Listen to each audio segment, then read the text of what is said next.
Now I'm throwing 3 other variables for you.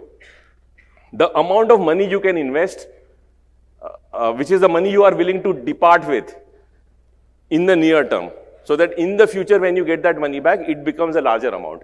So it is giving up, delaying gratification. So one is, it's called the variable P or principal. How much of money are you willing to give to your investments? That's the first variable I want to throw at you. The second variable is, what is the return that you earn on that variable?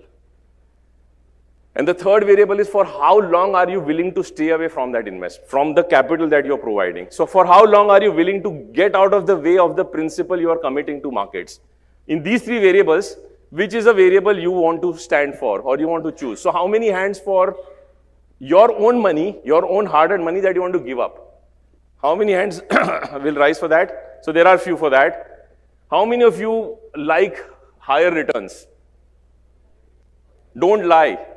Because all of you are not raising your hands, maybe liars. How many of you for higher returns? How many of you have money in fixed deposits? Then you are lying because you are not getting high returns. And now how many of you want to say that I will take pride in being an investor who has the longest time horizon in country India? There are far less. So there are more hands for R, which is return, and there are less hands for time. So now in this equation, if all of us remember the formula of compounding, P, so wealth or amount is equal to principal multiplied by 1 plus return raised to the power of time. So the variable return has the weakest mathematical sign in the 3 signs I'm giving.